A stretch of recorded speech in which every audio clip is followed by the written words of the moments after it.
Hello, I'm Wes and I like to make stuff, and today we're going to show you how to batch out 2 sets of Bob Clagett's cornhole boards. Stay tuned. Close. Hello, this is Woodworking Monetized, where woodworking doesn't have to be another expensive hobby. And if you're new here, I encourage you to hit that subscribe button and that notification bell so you know when a new video comes out. This is episode 9 on my channel. Now, I would have built 4, but if you're watching my episodes, I didn't have enough money in the ongoing purse to continue to make 4 of these sets. So I built 2 of the sets. I'm going to use the proceeds to build 2 more sets. I agree that Bob Clagett did not invent the cornhole board, but I'm using his design for 2 main reasons. One being that he uses 1x4s to make it lighter. He has a handle here and 2 latches on either side to increase portability so you can carry it with one hand. Let's get started.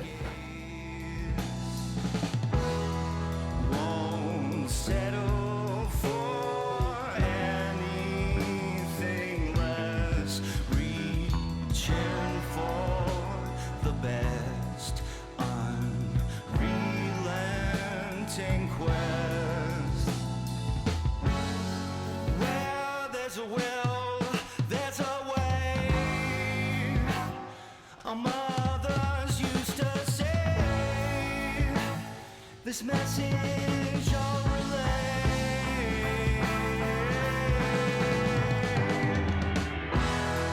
Even in the aftermath. I purchased this reconditioned 16 gauge cordless nail gun from CPO outlets a few years back.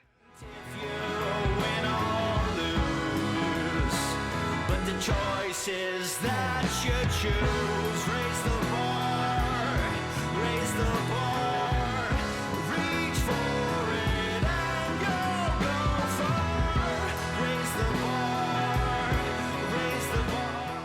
Sure, you account for the depth between the blade and the edge.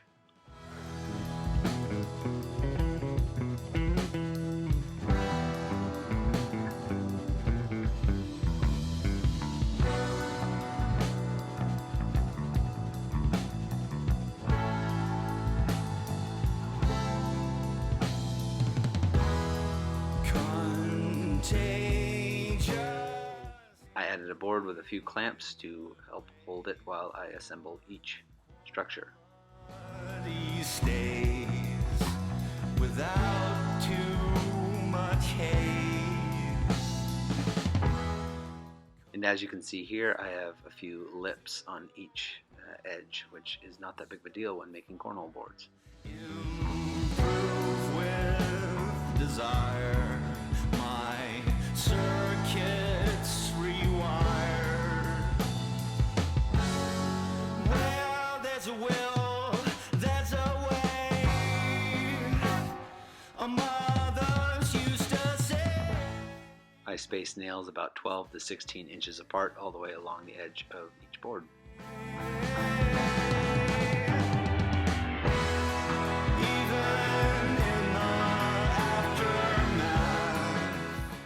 Each hole is 12 inches in from left or right, right and center, and 9 inches down from the top. Win or lose, but the choice is that you choose. Raise the bar, raise the bar, reach for it and you'll go far. Raise the bar.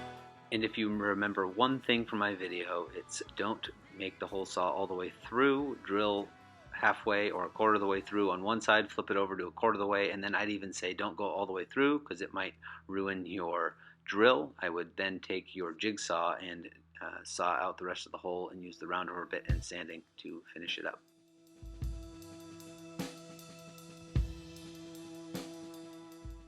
I would also only measure 2.5 inches in from the top, unlike I did here where I went 3 inches. That will help make sure that the 16-inch legs will be plenty of room even when you cut them off.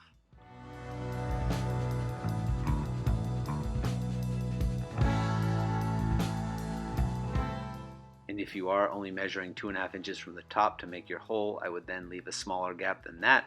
Only about 1/4 of an inch is needed.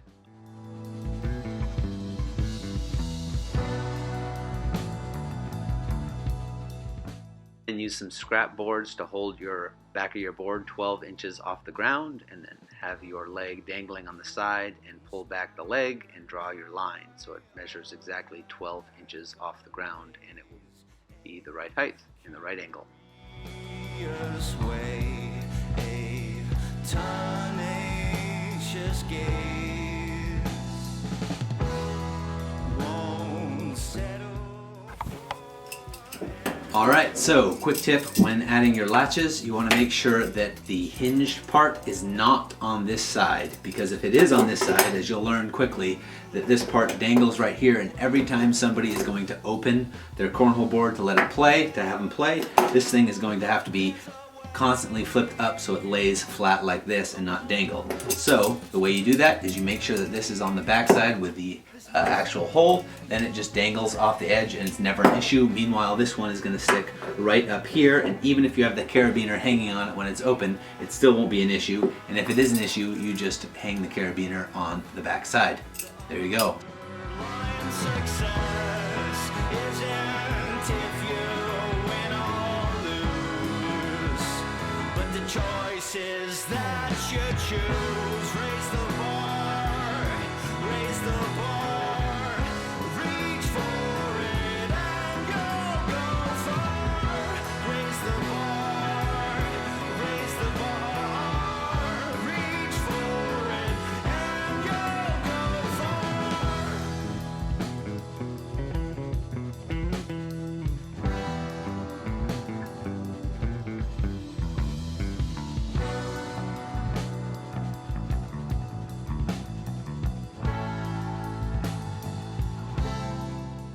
Even though I'm only making 2 cornhole sets, it made the most sense because I purchased these on Etsy online and they get shipped to purchase 4 sets worth of cornhole corn bags because of shipping. So I intend on, after this, I'll generate some more money from the sales of these and build 2 more sets of cornhole boards and then use these for that. So at the end of episode 8, where I batched out 10 blanket ladders, we ended that episode with an ongoing purse of $680. Now the total cost of tools for this build is $375, and the total materials for 2 sets of cornhole boards is $244. But that's actually 4 sets of corn bags because I can save on shipping when I order them from Etsy. So when we take the $244 in materials and the $375 in tools, that leaves us with a total cost of $619. When we subtract that from the ongoing purse of $680, that leaves us with $61 in the ongoing purse, prior to selling each of these cornhole sets for $150 each, or $300 in revenue.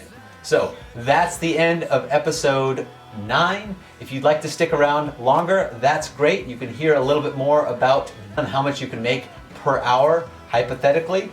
Otherwise, we'll catch you on the next one. Thanks for watching. Hey, thanks for sticking with me. So I'm going to go over some hypotheticals on if you sold 4 cornhole sets. If you sold them for $150 each, if you had all of the tools already, your costs of goods, $314. And if you sell each of these for $150 each, 4 of them for $150 each, that leaves you with $600 in revenue. When you subtract that, that's $286 for cornhole sets. Now, conservatively, if it takes you 2 hours to cut plywood, 2 hours to cut all the boards, 2 hours to assemble the structures, 2 hours to cut legs, 2 hours to stain all boards, and 2 hours to add hardware. In addition, just an extra 2 hours on top of that, just for being a little bit slower or making some mistakes. That's 14 hours of work for $286. About $20 per hour for cornhole boards. Now I think you could probably lower it to about 3 hours or under 3 hours per set, but at a conservative 3.5 hours per set for 4 sets, that's $20 an hour for your 14 hours worth of work. As always, a special thanks to anybody who has given me some encouragement or given me some tips or ideas or what they like about the videos or what they don't like. I really appreciate it, so I'll list off a few people. Again, I'm not listing everybody, but just kind of the more recent ones. Joshua Worley, Diego Durant, Duran, sorry if I butcher anybody's name, Darwin Macedo, CB Allen, Bud Fry, Hunter Eason, Mario Angel Samanengo, Steve Flagg, Nick Murphy, and Tim. And a special thanks to Jurassic Woodmark. So Mark at Jurassic Woodmark, not only did he say some glowing things about my channel, but he also has a podcast with 3 other people called Makers International, and he shared that on his podcast, my channel on his podcast. And I know I'm not a huge channel, so I definitely appreciate it. So thank you, Mark, for that. Thank you to everybody else. I appreciate it. I'm also going to create a video soon. I'll have it in the link in the description below and also hopefully up here to let you know about any specific ways that I've found out to be helpful in selling specifically cornhole boards, and it could be generalized to other things on Facebook and other avenues and ways you can get more sales. As always, thank you so much. Take care, have a good one, keep making, and we'll see you on the next one. Thanks.